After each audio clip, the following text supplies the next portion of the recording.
G'day guys, welcome to the second instalment of the Woodford SSC podcast. Just want to thank you guys. After the first podcast was put out, just the response I got back from it was great. So thank you very much for all the positive feedback that I got from it. And I got so many emails from young aspiring strength and conditioning coaches, which was great to hear. A lot of them asked me about my background, how obviously, and pretty much little bits and pieces on certain career aspects that I did leave out, or knowledge that I acquired through certain coaches and why I did what I did. So once again, thank you for the overwhelming response that I got from it. It was brilliant. Now, obviously the light's flashing, so sorry for anyone watching out there. Obviously, you still can see what's going on. So yeah, thank you very much for the respect that I got from it. As I said, just get behind my company, get behind me, get behind my staff. We're going to grow this. We're sitting at nearly 200 athletes at the moment. We're looking to double in the off pre-season to 400. And as I said, I want this to go mainstream. So keep spreading the word about what I did, about what I do. Keep sharing my statuses. Keep sharing my Facebook page. Hey, add me on Facebook. I don't care. I'll talk to anyone who's interested in sports performance, physiology, neuroscience, and about getting better. Please add me. I'm happy to talk to anyone. Tomorrow, 1 year anniversary of my company. 1 year today since I started this great company. 1 year. How big we've grown in 1 year.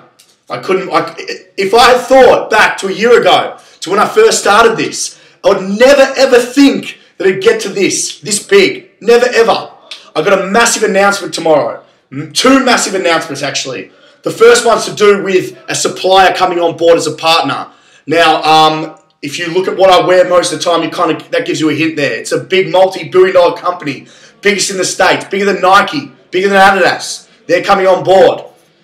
Number 2, it's a massive announcement to what's going on with my company in the next 6 weeks. So stay tuned for that. I just want to thank all the people out there who helped me get to this point in my career or this point in my business. It's been brilliant. I will be putting the post out tomorrow that does thank them, but you know who you are. Thank you very much for helping me get to this stage in my life, and I really do appreciate everything you've done for me. To all the students out there, keep following me again, and thank you for all the support. Today's topic, I got a few emails back. A few of them was how to maximize muscle hypertrophy, and we're talking about functional hypertrophy, so myofibrillar hypertrophy. I did one on strength, but the audio didn't come out too good, so I changed it, and I'm going to redo it in the next few weeks, and I just want to get it right because strength is just such a topic that's not well understood. I want you guys out there to understand how to develop max strength and develop strength properly with the right loading parameters, your sets, your reps, rest period, your tempo, your exercise selection, how to look for transference. So we've got to best understand how to develop strength with stimulating your CNS. So I'll leave that to the next few weeks. Today's topic is on exercise programming or athlete programming. How my company programs for developing athletes. And even which most thing you guys got to understand is athletic development and general population training, there's that much of a difference. And what I say to my general population, if you want to look, feel better, move better, train like an athlete. If you think how an athlete trains, how do they train?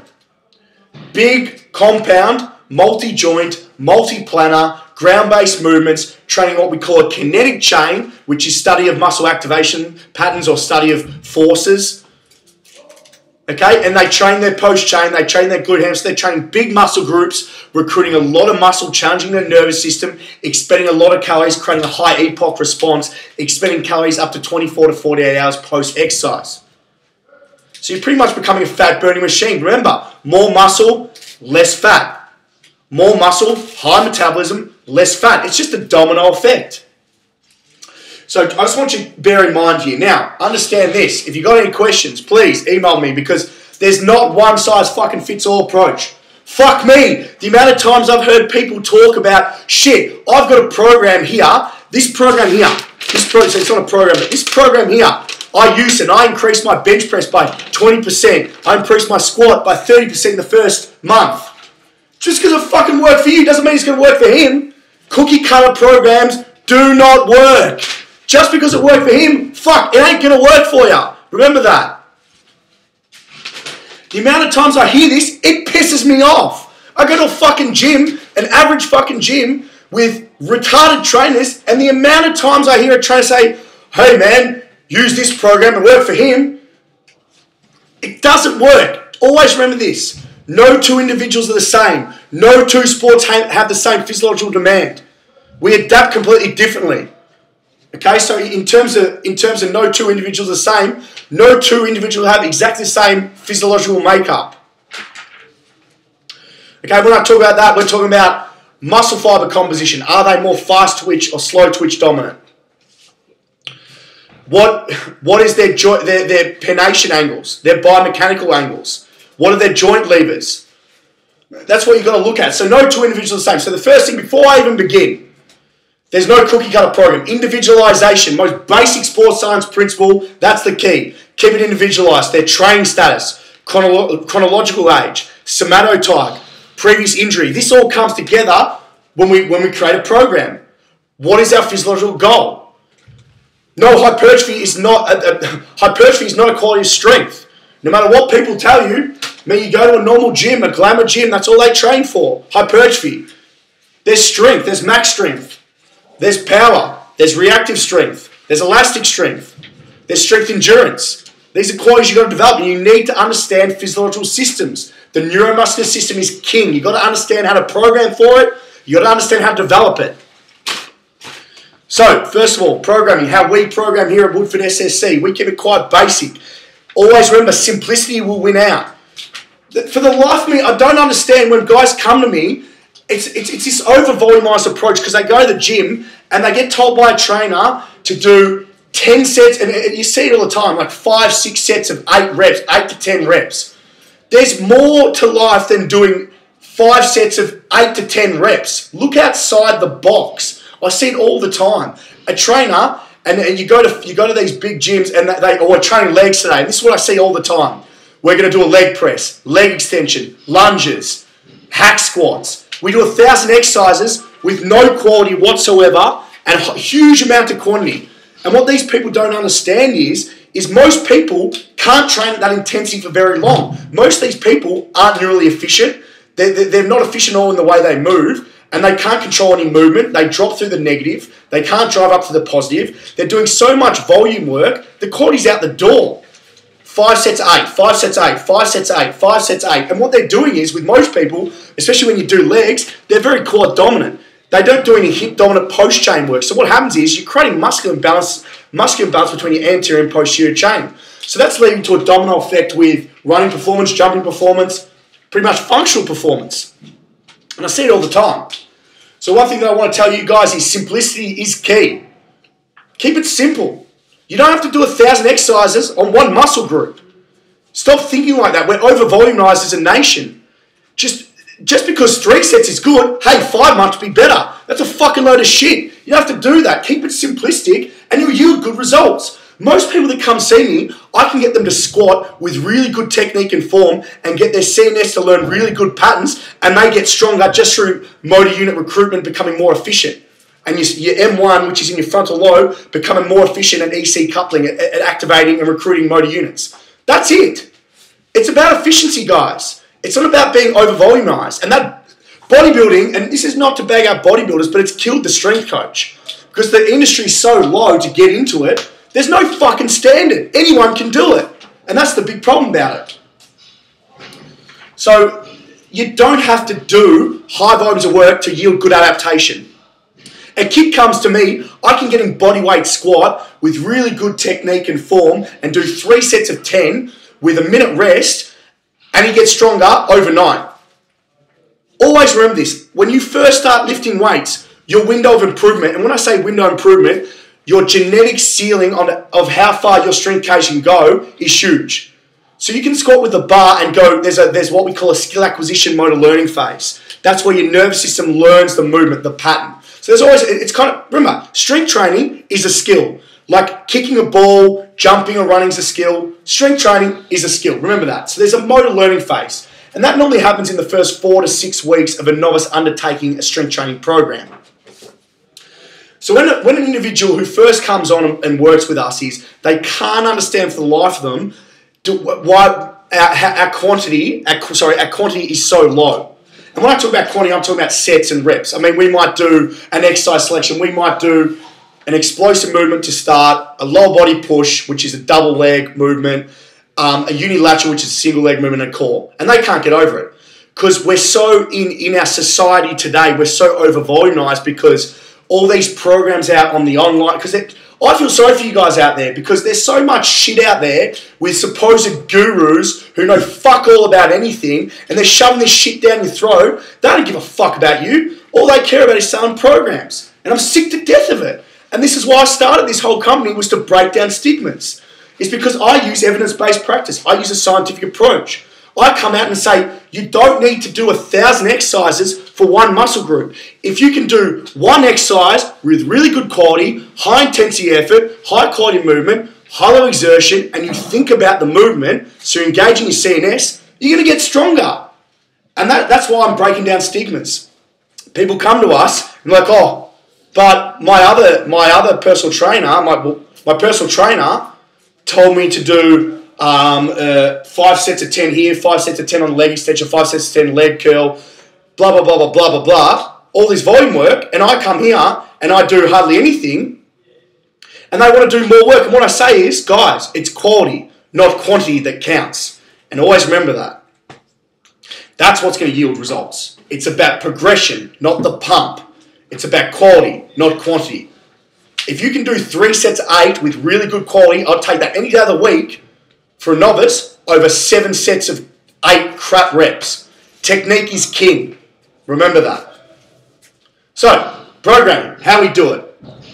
I go on rants, so I do apologise. I go on tangents. I'm trying to keep this concise as possible. If you do have any questions, please email me, christian@woodfordssc.com, or PM my Facebook page, I'd be happy to answer any questions you guys may have. So, first of all, how we program here. As I said, we've got an 8-way method of how we do it. Now, today I'm going to show you one way. This is one way. This is if the athlete comes in and maybe wants to train twice a week, lifting twice a week. It's a full body. We keep it quite simple. First movement. And hopefully you can see this.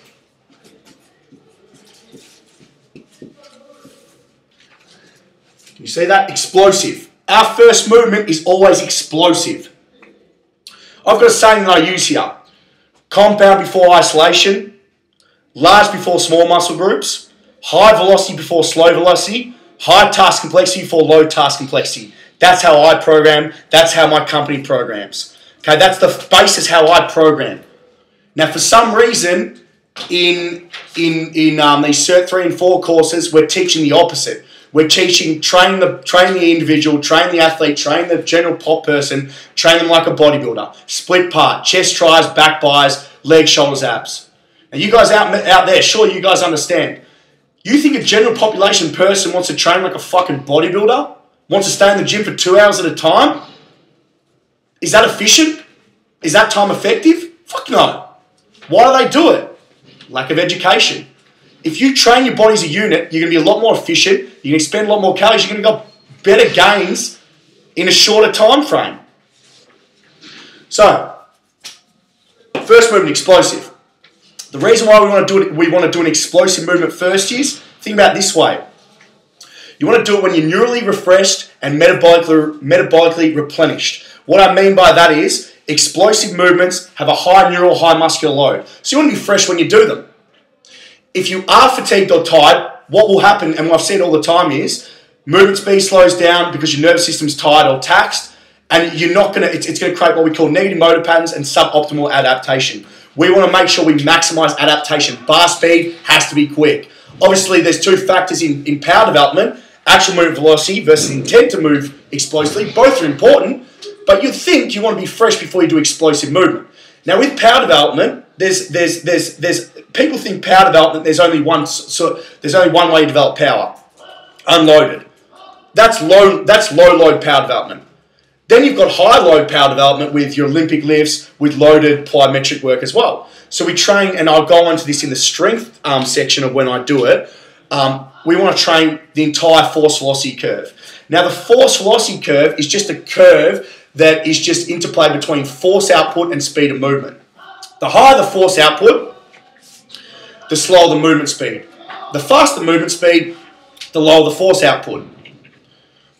So it's just a curve you need to understand. It's just a neuromuscular relationship to maximize strength and power.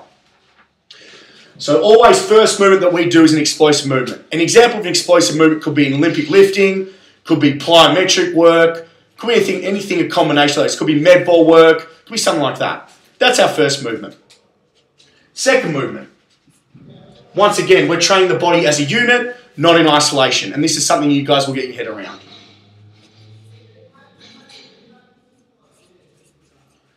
Lower body push. Our next main movement is what we like to call a core movement or a bilateral double leg movement. So bilateral means double leg. Okay, in terms of high threshold core stimulus, this is it. Bilateral work, you can actually load quite heavy. Lower body push, think a push movement is a squat. A pull movement is a deadlift. So when you're squatting, you're pushing your heels in the ground, that's a push movement. It's what we call push or a quad dominant movement. That's a squat. And we've got derivatives of squat. So in terms of Woodford SSC, we front squat, box squat, back squat, dynamic effort squat, sumo squat, Zercher squat, you name it, we've got different variations of squatting. Really important thing about changing the variation of squatting, we're changing the neuromuscular activation pattern and we're eliciting overload.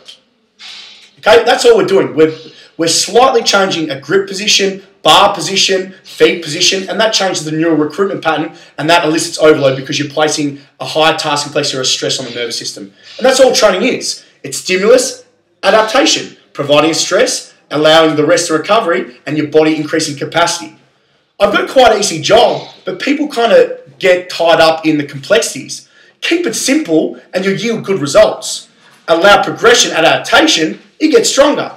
But for some reason, no one wants to hear squat heavy, deadlift heavy with progression. No. They don't want to hear that. What you see at gyms is idiots squatting on BOSU balls or fit balls with no load whatsoever. Hey, but I'm using my stabilizers. Well, it's been proven in evidence-based practice that you don't use extra stabilizers during an unstable movement. It's been proven time and time again. Well, actually, it was my ex-honors supervisor who did the study, Alan Pierce.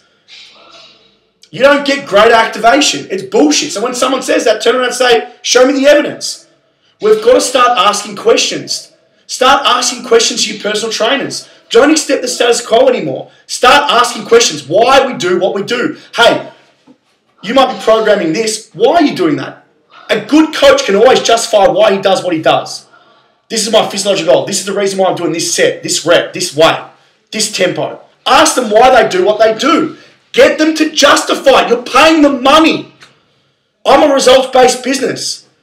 If I don't get results, no one will come to me. Ask them why they do what they do. And then we start changing. Then we start making a change in this culture. Until then, nothing's going to change. Nothing. Lower body push. Now, just to let you guys know, we might not do this in one session. We might change up, and I'll go through that at the end. Next one. It's a bilateral movement. Lower body pull. As I said before, a lower body pull is more of a hip dominant lift, so more post chain. Now, what I mean by post chain is, to me, the posterior chain is muscles you can't see. So your glutes, your hamstrings, your calves, your trap, your rhomboid, your lats. To me, the most important muscle groups you need to train as an athlete out there is your posterior chain.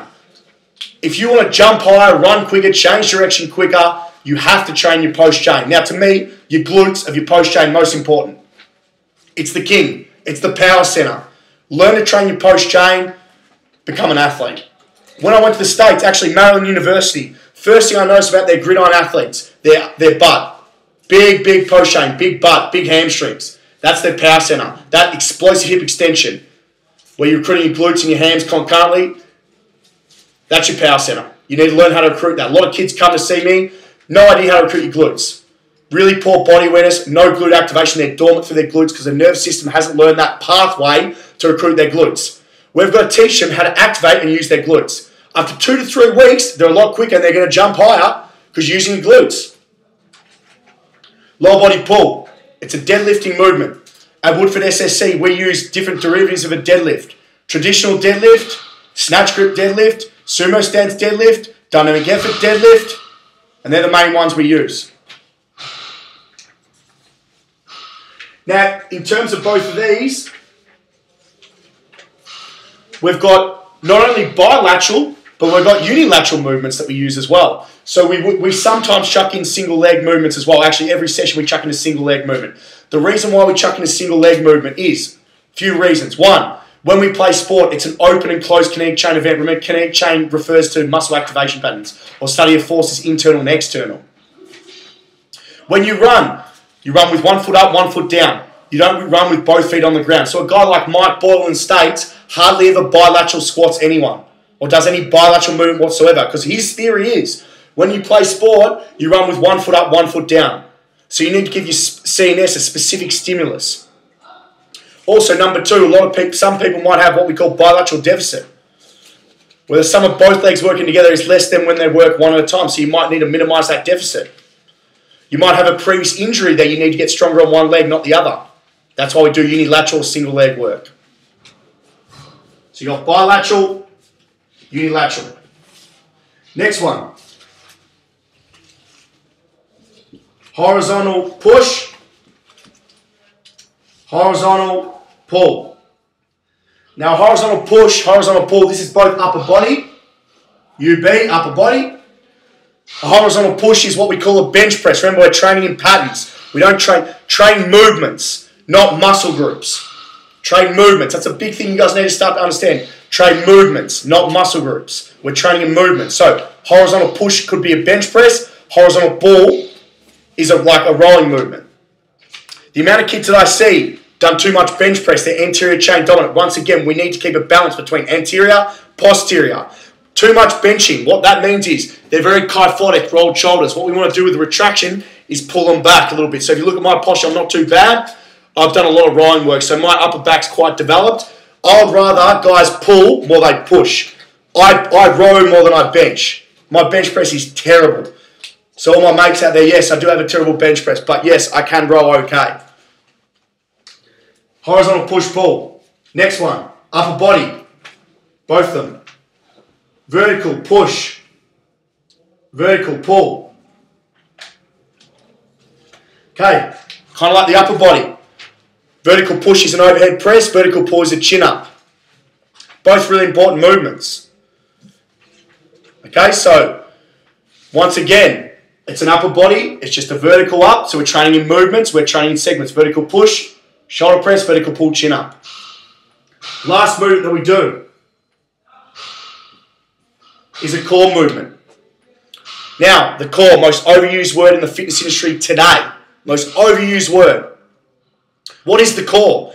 It's just a buzzword that the fitness industry uses to pretty much blind people because they are using big words, the core. The core, the best way to train your core, for anyone out there, you want to train your core, you want to get stronger through your core. Best way to train your core is through your bilateral double leg movements, squats, deadlifts, ground-based movements, where you train your body to train in a chain. Kinetic chain, most important thing that I'm ever going to teach. Squats and deadlift, ground-based movements, that's how you train your core. Put something heavy on your back or pull something heavy from the floor. A secondary way to train your core is your core movements. Okay, now your core is your pillar. It's anything from your pelvis, spine, and scap that controls that portion. Okay? It's your pillar. It transfers force up and down your body. If you're weak through your core, it's going to put all pressure on your global muscles. You're going to break down. You're going to get injured. Okay, that's why I place such an emphasis on training your body as a unit, but training your core as well. And that's your last movement.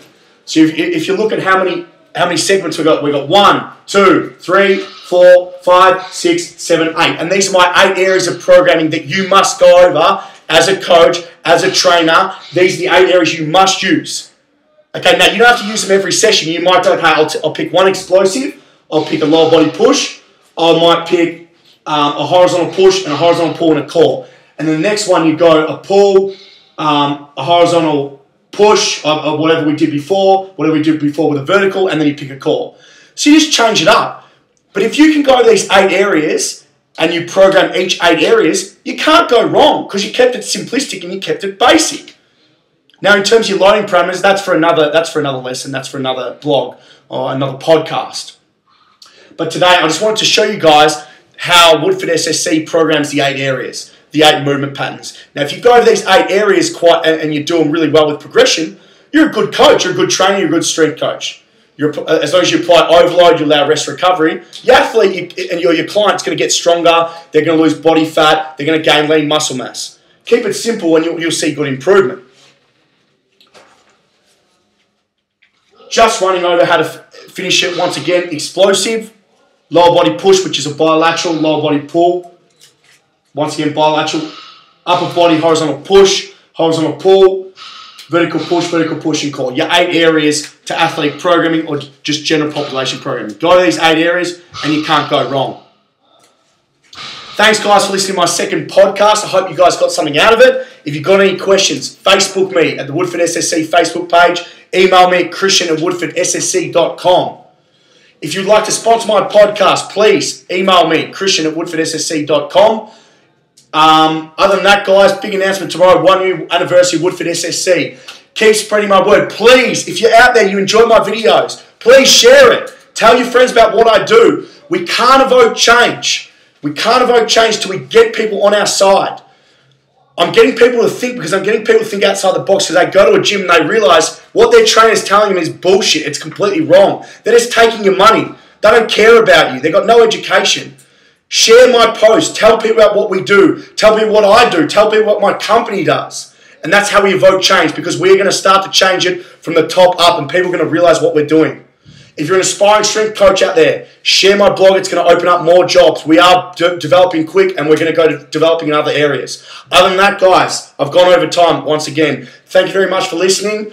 Stay tuned for my third podcast. Hopefully be on strength development or neuromuscular development. Hope to see you guys soon. Thank you.